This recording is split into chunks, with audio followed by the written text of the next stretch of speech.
슬픔을 위한 시간이라는 책을 쓴 박정은이라는 우리 작가가 이 책을 통해서 우리는 누구나 이름 없는 상실의 아픔을 경험한다라는 이야기를 하고 있습니다. 오늘 우리 원경 사모님이 기도하면서 우리가 이런저런 여러 가지 그런 상실의 아픔들을 안고 살아야 한다라고 하는 그런 기도를 오늘 드렸는데, 건설 현장에서 목숨을 잃어버린 사람들, 또 그것 때문에 가족을 잃어버린, 사랑하는 사람을 잃어버린 사람들, 또 어떤 분들은 살아가면서 건강을 잃기도 하고 경제력을 상실하기도 하고, 이외에도 우리는 많은 것들을 많은 종류의 상실들을 이렇게 경험하면서 살아갑니다. 자, 그런데 이런 종류의 상실들을 한꺼번에 경험하기도 하죠. 이 표를 보면 한꺼번에 일어나는 어떤 상실에 대해서 이야기를 하는데, 사망 7,509명, 부상 15,961명, 체포 45,948명, 불탄 가옥 715채, 불탄 교회 47채, 불탄 학교 2채. 자, 여러분, 이 통계는 무엇에 대한 숫자일까요? 네, 어제 제 106주년 3.1절 기념일이었습니다. 1919년 3월 1일에 일어났던 3.1 만세 운동 이후에 일어났던 우리 선조들의 피해 상황에 대한 보고 자료입니다. 1919년 3월 1일 정오 탁골공원에서는 경신학교 출신 정재용이라는 분이 민족대표 33인의 이름으로 작성된 기미 독립선언서를 낭독하였습니다. 그 첫 번째 내용이 이 내용인데요. 우리는 이에 조선이 독립국임과 조선인이 자주민임을 선언한다. 이 선언을 세계 온 나라에 알려 인류 평등의 크고 바른 도리를 분명히 하며 이것을 후손들에게 깨우쳐 우리 민족이 자기의 힘으로 살아가는 정당한 권리를 길이 지녀 누리게 하려는 것이다. 첫 번째 1번 선언만 가져왔는데요. 자, 이 독립선언서 전문을 낭독하고 대한독립 만세를 구호를 외쳤습니다. 자, 그러자 전국 곳곳에서 200만 명에 달하는 인파가 거리로 쏟아져 나와서 남녀노소 할 것 없이 손에 태극기를 들고 대한독립 만세 구호를 외치며 3.1 운동을 일으켰습니다. 이 일로 우리가 잃어버렸던 국권을 회복하거나 또는 자주 독립을 얻지는 못했습니다. 그러나 우리나라가 독립을 원한다라고 하는 이런 독립운동에 대해서 전 세계 사람들의 이목을 끄는데 작은 성과를 올렸습니다. 자, 이 작은 성과를 올리기 위해서 그럼에도 우리 선조들이 치러야 될 그런 상황들, 너무나도 이런 큰 그런 대가를 지불해야 했죠. 자, 우리 역사를 돌아보면요. 자, 우리 역사 자체가 이런 희생의 대가를 지불했던 역사입니다. 자유와 평등을 얻기 위해서 6.25 전쟁 당시에 너무나도 많은 사람들이 피를 흘렸고, 또 5.18 광주 민주화운동 당시에도 많은 사람들이 피를 흘렸습니다. 자, 그러면 이제 그 피 흘리는 역사, 투쟁의 역사, 희생의 역사가 끝이 났을까요? 어제 제 106주년 3.1절 기념일을 보내면서 우리는 대통령 권한대행의 그런 3.1절 기념사 발표를 우리가 들어야 됐죠. 자, 우리는 정말 그 3.1절에 발표되었던 기미독립선언서처럼 대한독립과 우리 자주민족으로서의 이런 자주국가가 된 이런 모습들을 우리는 3.1절에 생각하고 우리는 그것을 기념하기를 원하지만, 어제도 우리 시민사회 안에서는 광화문, 여의도 이렇게 둘로 나뉘어져서 여전히 우리나라가 갈등과 분쟁 속에서 이 희생의 역사가 끝이 나지 않았다라고 하는 것을 어제 다시 한번 느끼는 그런 시간이었습니다. 자, 우리는 벗어나고 싶습니다. 이런 갈등으로부터, 또는 이런 가난과 질병과 차별과 억압으로부터 자유하고 싶습니다. 그런데 이 깨어진 세상 속에서 우리가 자유를 얻는다는 것은 쉽지 않아 보입니다. 우리는 무엇을 해야 되겠습니까? 무엇을 해야 될까요? 자, 오늘 본문 말씀을 보면 그런데 참 놀라운 이야기를 하나님이 우리에게 들려주고 있습니다. 자, 로마서 8장 1절과 2절 말씀인데요. 우리 같이 한번 읽어볼게요. 시작. 그러므로 이제 그리스도 예수 안에 있는 자에게는 결코 정죄함이 없나니 이는 그리스도 예수 안에 있는 생명의 성령의 법이 죄와 사망의 법에서 너를 해방하였습니다. 아멘. 자, 2000년 전에 바울 선생님이 로마에 있는 성도들에게 편지를 보내면서 이 이야기를 전해 주었는데, 자, 그리스도 예수 안에 있는 자에게는 결코 정죄함이 없고 이미 해방되었다. 과거형이죠. 이미 해방되었다라고 해방을 선포하고 있는 거예요. 자, 우리 그리스도인들은 어떤 존재냐면 무언가를 해서 그런 자유를 쟁취해야 될 존재가 아니라 이미 그리스도 예수 안에 있는 자에게는 해방이 선포되었고 참된 자유가 주어졌고 이것을 무엇을 해서 누리는 것이 아니라 믿음으로 받아 누려야 된다라는 것을 우리에게 말씀하고 있죠. 자, 이것이 성경의 메시지입니다. 자, 종전이 선언되면 전선에서 싸우고 있던 군인들은 더 이상 전선에 나가지 않아도 됩니다. 해방이 선언되면 식민지에 살았던 식민지 시민들은 더 이상 고단한 그런 삶을 살지 않아도 괜찮습니다. 입양 절차가 끝나면 이제는 더 이상 고아가 아니라 자녀로서 살아가게 되는 것입니다. 자, 우리에게 해방이 선언됐다는 거예요. 그리스도인들에게. 자, 그러면 우리에게 이런 해방됐다는 사실, 참된 자유가 주어졌다는 사실을 우리는 어떻게 알 수 있을까? 자, 첫째, 우리 같이 한번 읽어볼게요. 시작. 신자는 내주하시는 성령님을 통하여 알 수 있습니다. 자, 성령님을 통해서 우리에게 자유가 선포되었다, 해방되었다는 사실을 확인할 수 있다, 알 수 있다라고 말씀하고 있죠. 자, 성령님의 사역에 대해서 바울은 마치 성령님이 어떤 신분증과 같은 그런 일을 하신다라고 성경 우리가 말씀하고 있어요. 자, 지난주에 화요일 날 우리 아이들을 데리고 대구 혁신도시를 다녀왔습니다. 저희 집 사형제 가운데 둘째와 셋째가 소년중앙일보 소년 기자인데요. 둘째 준호는 작년에 이제 그렇게 기자가 돼서 한 해 동안 활동을 했고, 올해 이제 한호가 또 신청을 했는데 또 중앙일보에서 받아주셔서 소년 기자가 됐습니다. 그래서 기자증, 명함 이런 게 나왔더라고요. 취재 요청을 했어요. 대구에 가서 섬유박물관을 취재해 주세요. 또 뇌연구소가 있는데 뇌연구소를 취재해 주세요. 그래서 대구로 열심히 내려갔습니다. 열심히 갔는데 섬유박물관에 들어갈 때 이제 사실 준호만 들어가면 되지만 온 식구들이 우르르 따라 들어갔어요. 네, 저희도 섬유박물관 열심히 구경 잘하고 왔습니다. 자, 근데 뇌연구소를 갔습니다. 또 우르르 따라 들어갔습니다. 자, 그런데 뇌연구소에는요, 아무나 못 들어가요. 우리 이제 한호, 기자증 있는 한호만 들어오고 우리 식구들은 들어오지 말라는 거예요. 보안시설인데요. 출입이 허가된 사람만, 기자증이 있는 사람만 들어갈 수 있는 거예요. 자, 그런데요, 성령님이 그런 역할을 하신다는 거예요. 자, 하나님 앞에서 참된 자유를 누릴 수 있는 사람은 어떤 사람일까? 성령님이 내주하는 사람만 그 자유를 누릴 수 있다는 것이죠. 자, 로마서 8장 1절과 2절, 우리 2절 말씀만 한 번 더 읽어보겠습니다. 2절 시작. 이는 그리스도 예수 안에 있는 생명의 성령의 법이 죄와 사망의 법에서 너를 해방하였습니다. 그리스도 예수 안에 있는 사람에게 결코 정죄함이 없고 해방되었다 라고 이야기하는데 어떻게 알 수 있습니까?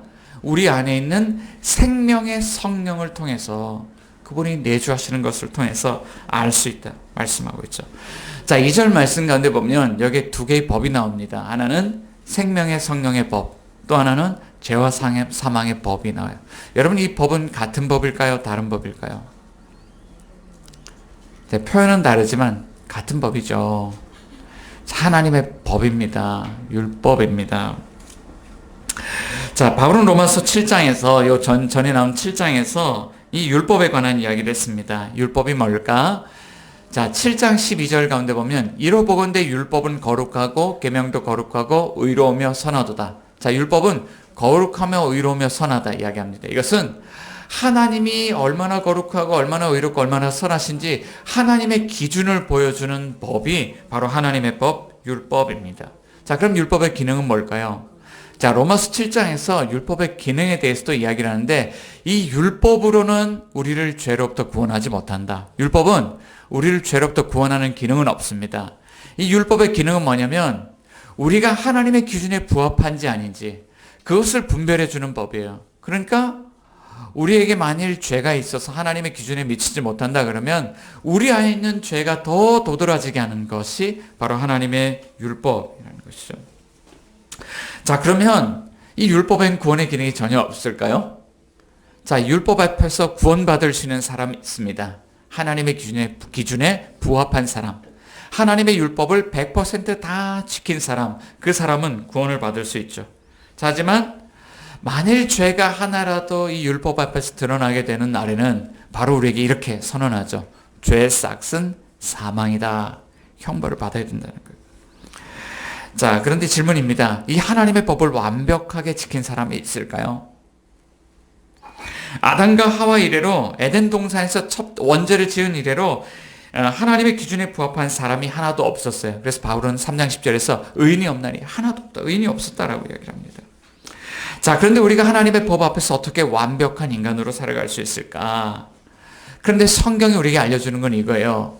율법은 할 수 없는데 하나님은 하실 수 있다는 겁니다. 하나님 어떻게 하실 수 있을까요? 자, 3절과 4절 말씀 우리 같이 한번 천천히 한번 읽어볼게요. 시작. 율법이 육신으로 말미암아 연약하여 할 수 없는 그것을 하나님은 아시나니 곧 죄로 말미암아 자기 아들을 죄 있는 육신의 모형으로 보내어 육신의 죄를 정하사 육신을 따르지 않고 그 영을 따라 행하는 우리에게 율법의 요구가 이루어지게 하려 하심이니라. 아멘. 자, 우리 육신이 연약하기 때문에 율법은 할 수 없어요. 그런데 하나님은 하실 수 있다. 어떻게 할 수 있을까? 자, 죄로 말미암아 자기 아들을 보내어 하실 수 있다는 거예요. 하나님이 우리에게 죄의 문제가 있다는 것을 아십니다. 죄 때문에 율법 앞에서 구원을 받을 수 없다는 것을 아십니다. 그리고 하나님이 죄의 문제를 해결해 주시려고 하시는데 그 죄의 문제를 해결하시려고 하나님 하신 일, 하나님의 아들을 이 땅 가운데 보내셨다는 거예요. 자, 그런데 하나님의 아들이 어떻게 우리에게 오셨을까요? 자, 이렇게 오셨다는 거예요. 죄에 있는 육신의 모양으로 오셨다라고 하는 거예요. 자, 사실 하나님의 아들은 죄가 있습니까? 없습니까? 죄가 없죠. 자, 하나님은 율법을 만드신 분이기 때문에 율법을 만드신 분은 초율법적인 존재예요. 율법을 집행하는 사람은 율법의 제한을 받지 않습니다. 대통령 불소추 특권이 있잖아요. 이 율법을 집행하는 그 지도자가 율법에서 이렇게 벗어나 있는 것입니다. 초율법적인 존재. 근데 하나님의 아들도 그런 하나님과 동등된 분이기 때문에 초율법적인 존재. 그분은 죄가 없습니다. 자, 그런데 죄 있는 육신의 모양으로 오셨다는 것은 그 율법 아래에서 율법의 제한을 받는 존재로 오셨다는 거예요. 자, 이게 어떤 의미냐면 NIV 성경에서는 이것을 좀 더 구체적으로 번역해서 이렇게 이야기를 하죠. Sin offering. 예수님이 속죄의 제물이 되시려고 우리에게 오셨다는 거예요. 자, 그래서 하나님이 그 아들 안에서 무슨 일을 행하냐면 육신의 죄를 정하셨다라고 이야기합니다. 자, 육신의 죄를 정하신 것은요, 이런 의미가 있습니다. 법정이에요. 하나님이 심판대 앞에 주심으로 심판으로 앉아 있습니다. 그리고 판사로 앉아 계시면서 땅땅땅 유죄 선고를 내린 거예요. 예수님에게. 자, 그리고 죄를 정하셨다는 것은 유죄 선고를 받았을 뿐만 아니라 그에게 형벌을 내리셨다는 거예요. 그 내리신 형벌이 무엇일까요? 바로 십자가 사건이죠. 그래서 우리는 예수님의 십자가 사건을 이야기할 때 이것이 대속 형벌적 사건이다 라고 이야기합니다. 자, 누구를 위해서 그것을 행하셨을까요? 자, 네 번째. 한 문장 한 문장 좀 우리가 따라 읽었으면 좋았을 텐데 우리 네 번째 같이 읽어보겠습니다. 시작. 우리에게 율법의 요구가 이루어지게 하시려고. 율법의 요구는 무엇일까요? 죄가 발견되면 죄의 싹은 사망, 유죄, 땅땅땅. 이게 율법의 요구입니다. 자, 그런데 우리에게 율법의 요구가 이루어져요. 왜요? 예수님이 십자가에서 형벌을 당하신, 유죄 판결을 받고 십자가 형벌을 당하신 그 사건이 우리를 위해서 예수님이 대신 값을 지불한 사건이었다. 그래서 그것을 대속이라고 이야기를 하죠. 자, 근데 이것을 우리가 어떻게 합니까? 자, 5번째 같이 한번 읽어봅니다. 육신을 따르지 않고 그 영을 따라 행하는 우리. 자, 우리에게 율법의 요구가 이루어졌다는 것을 어떻게 아냐면, 하나님의 성령, 육신을 따르지 않고 영을 따라 행하는 우리인데, 우리에게는 성령님을 통해서 그것을 알 수 있다는 거예요. 자, 하나님이 그 아들 안에 생하신 그 일을 믿는 자에게 하나님은 성령을 선물로 부어 주십니다. 자, 그래서 그 성령을 통하여서 우리는 그리스도 안에서 이루어진 일, 그것을 알죠. 자, 우리에게 어떤 일이 일어났습니까? 우리가 하나님이 그리스도 안에서 행하신 일, 그 십자가의 사건을 우리 믿을 때 십자가에서 우리의 죄는 예수님의 것이 되고 예수님의 의와 순종은 우리의 것이 되어서 우리는 하나님 앞에서 땅땅땅 무죄, 의롭다는 판결을 받는다. 이것을 어떻게 합니까? 우리에게는 성령을 통해서. 자, 그래서 성령님이 내주하는 사람은 어떤 사람일까요? 성령의 사람. 이 사람은 하나님이 그리스도 안에 행하신 그 일을 믿는 사람입니다. 자, 성령의 사람은 십자가의 복음을 믿는 사람입니다. 그런데 이것은 누구에게나 적용되는 진리입니다. 하나님은 복음을 믿는 사람 누구에게나 성령님을 부어주셔서 그 성령님이 그 안에 내주하신다 말씀하고 있죠. 자, 그래서 바울이 에베소서 1장 13절과 14절에서 이렇게 말합니다. 자, 같이 한번 읽어보겠습니다. 시작. 그 안에서 너희도 진리의 말씀 곧 너희의 구원의 복음을 듣고 그 안에서 또한 믿어 약속의 성령으로 인치심을 받았으니 이는 우리 기업의 보증이 되사 그 얻으신 것을 속량하시고 그의 영광을 찬송하게 하려 하십니다. 자, 진리의 말씀, 구원의 복음을 듣고 그 복음을 믿으면 약속의 성령을 부어주시고 인쳐주시고 우리에게 보증이 되어주신다. 말씀 이렇게 하고 있는 거예요. 자, 그러면 질문입니다. 여러분에게 성령님이 내주하십니까? 네, 한 분은 내주하시는 것 같고요. 자, 그럼 다시 질문합니다. 여러분은 복음을, 구원의 복음을 듣고 믿으십니까? 이것을 믿는 분들에게 하나님은 누구에게든지 성령님 부어주신다는 거예요. 믿는다는 이야기는 성령님이 없으면 할 수 없는 고백입니다. 자, 그럼 이 이야기를 왜 들려주실까? 자, 2번째 같이 읽어볼게요. 하나님은 우리가 성령님을 따라 새로운 삶 살기를 원하시기 때문입니다. 여기 2번째 성령님이 살겠습니다. 우리가 복음을 듣고 믿어 성령님이 우리에게 오실 때 성령님은 우리를 변화시켜서 새로운 삶 살게 하시기를 원하십니다. 자, 예수 믿고 변화되었다는 간증을 우린 종종 합니다. 어제도 이런 간증을 나눴는데 35년 동안 흡연을 하고 내 몸에 이 니코틴 인이 배겼는데 그런데 끊었어요. 어느 날 끊었어요. 근데 고백이 이겁니다. 이거는 확실하게 성령님이 행하신 일입니다. 근데 그 고백을 듣고 제가 아멘이라고 했습니다. 저도 청년 시절에 한참 교회를 떠나서 방황할 때 친구들과 술도 마시고 담배도 피고 그래서 그렇게 이제 막 제 마음대로 방황하면서 그렇게 살았는데 7년 후에 어느 날 갑자기 담배를 끊고 그 다음부터 세상에서 제일 싫어하는 냄새가 담배 냄새예요. 아주 뭐 우리 어제도 담배꽁초 얼마나 엄청나게 주웠는데 너무너무 싫습니다. 자, 그런데 저는 알죠. 아, 이거 성령님이 하신 일이다. 우리의 삶을 구별하시려고, 우리의 삶을 새롭게 살게 하시려고 성령님 하신 일이다. 저는 이제 속으로 그렇게 고백을 하죠. 자, 이런 일들은 실제로 일어납니다. 어느 날 한순간 사람이 변하는 거예요. 자, 오늘 본문 5절과 6절에서는 그 변화를 이렇게 이야기를 하고 있죠. 자, 5절, 6절. 7절, 6절이 아니라 5절, 6절입니다. 같이 한번 읽어볼게요. 시작. 육신을 따르는 자는 육신의 일을, 영을 따르는 자는 영의 일을 생각하나니 육신의 생각은 사망이요 영의 생각은 생명과 평안이니라. 자, 2가지 라이프 스타일이 나오죠. 육신을 따르는 삶, 영을 따르는 삶. 제가 그저께 우리 헬스장 끊었는데요. 육신을 따르는 삶. 혹시 우리 이렇게 몸 만드는 그런 걸까요? 운동하고 자, 육신을 번역을 할 때 영어 성경은요, sinful nature라고 번역합니다. 이거 죄된 본성, 타락한 본성. 죄를 짓는 사람들이에요. 죄의 지배를 받는 사람들이에요. 자, 그러면 영을 따르는 사람들 어떤 사람이냐? 이 영을 따르는 사람은 성령의 지배를 받는 사람들. 자, 이 사람들의 특징이 있는데 생각이 달라요. 영어 성경 가운데 보면 그 생각을 마인드라고 이야기를 하거든요. 우리는 생각을 머리로 한다고 생각합니다. 그런데 이 생각이 어디에서 나오냐면 마음에서 나온다는 거예요. 어떤 마음에서 나오냐? 죄를 사랑하는 마음. 또 어디에서 마음이 나냐? 성령님이 원하시는 것을 생각하는 그 마음에서 이런 서로 다른 생각들이 나온다라고 하는 거예요. 자, 그런데 이렇게 생각을 하고 이렇게 따르는 삶을 살아갈 때 그 삶의 결과가 너무나도 다르죠. 삶의 결과에 대해서 6절에서 이렇게 이야기를 하죠. 육신을 따르는 사람의 결과는 사망이고 영을 따라 성령의 지배를 받는 사람의 삶의 결과는 생명과 평안이다. 여러분, 왜 이런 다른 결과가 나타날까요? 자, 로마서 8장 7절과 8절에서는 이렇게 이야기를 합니다.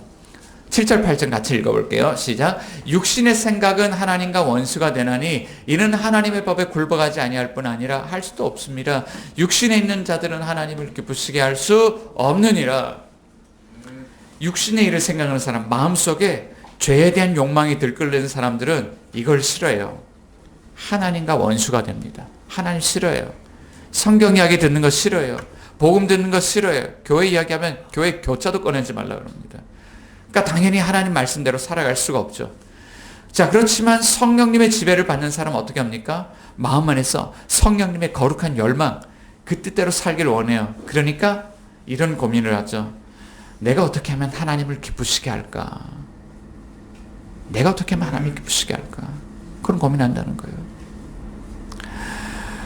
저는 오늘 아침에도요, 어제 하루 종일 제가 사실 설교 준비하면서 여러 사람들 만나느라고 어제 막 일하다가 사람 만나다 어제 그렇게 보냈거든요. 근데 이 시간을 뺏기고 하루 종일 사람들 부대끼는데 마음 안에는요, 너무 기쁨이 가득해요.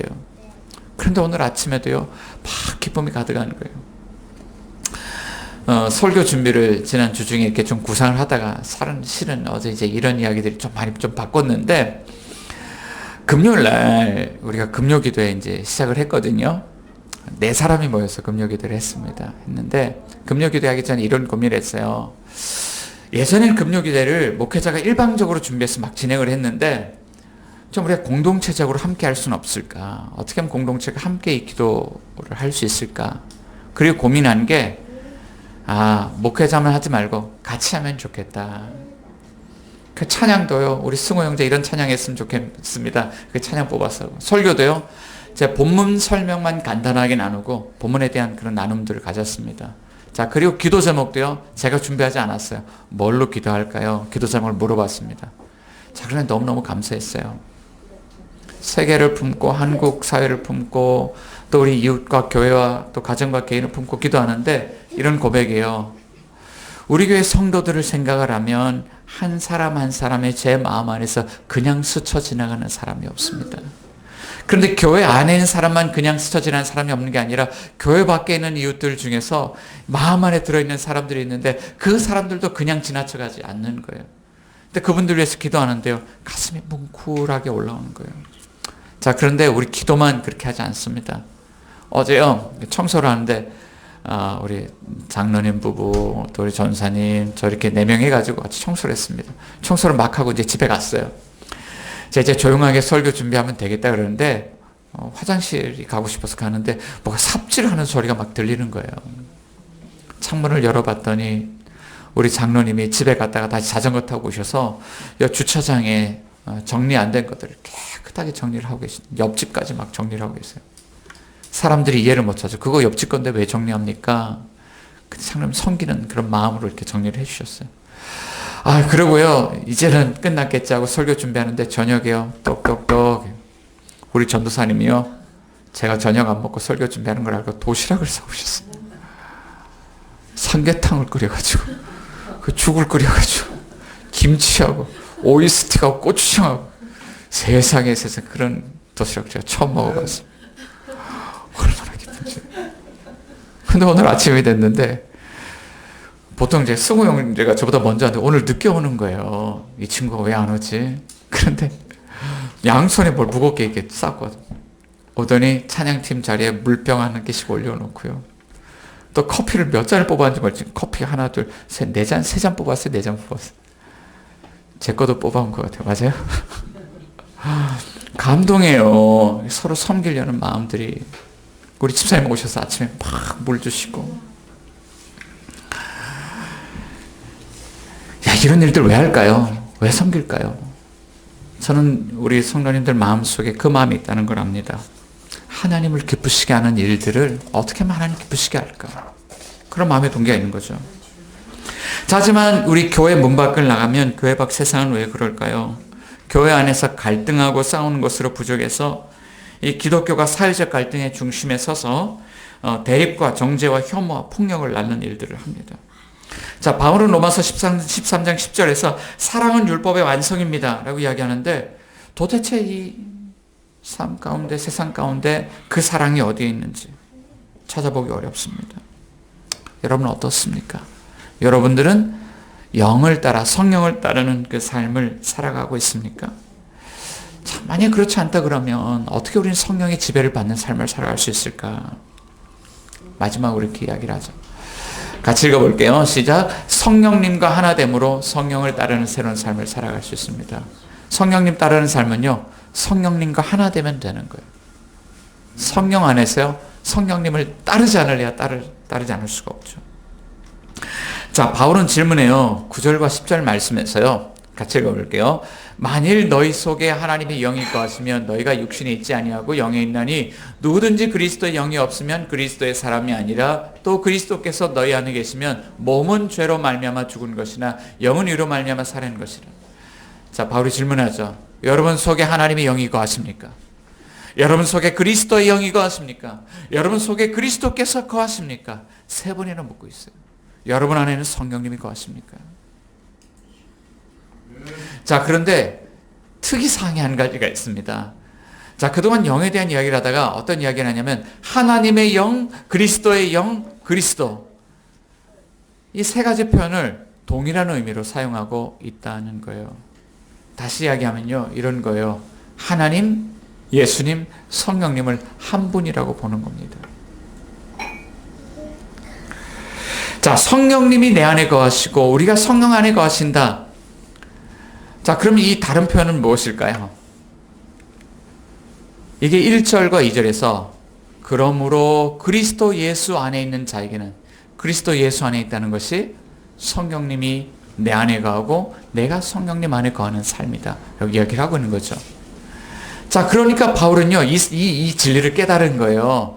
갈라디아서 2장 20절 같이 읽어볼게요. 시작. 내가 그리스도와 함께 십자가에 못 박혔나니 그런즉 이제는 내가 사는 것이 아니요 오직 내 안에 그리스도께서 사시는 것이라. 이제 내가 육체 가운데 사는 것은 나를 사랑하사 나를 위하여 자기 자신을 버리신 하나님의 아들을 믿는 믿음 안에 사는 것이라. 내가 사는 것 아니요 오직 내 안에 그리스도께서 사시는 것이라. 내가 예수 십자가의 복음 믿을 때 이제는 내가 사는 것 아니요 내 안에 그리스도께서 사는 것이라. 그리스도와 연합되어 살아가는 것을 고백을 하는데 이 삶은 이런 삶이에요 라고 이야기를 하죠. 갈라디아서 5장 24절 25절 같이 읽어봅니다. 시작. 그리스도 예수의 사람들은 육체와 함께 그 정욕과 탐심을 십자가에 못 박으니라. 만일 우리가 성령으로 살면 또한 성령으로 행할지니. 그리스도와 함께 십자가에 못 박고 내 안에 그리스도께 사시는 삶이 성령 안에 사는 삶이다.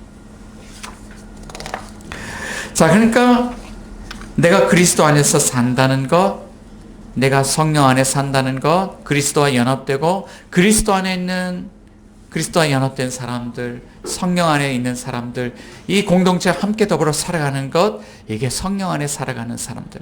결코 정죄함이 없고 해방된 것을 받아 누리는 사람은 그리스도 안에서 성령 안에서 공동체와 더불어 살아간다. 성경 그렇게 말씀하고 있는 거예요.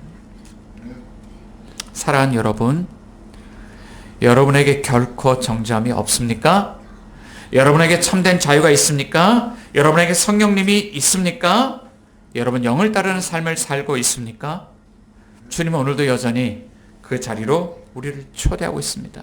만약 그렇지 않다면 하나님께서 그리스도 안에서 우리를 위해 행하신 일, 그 사랑을 믿음으로 받아들이라고 말씀하십니다.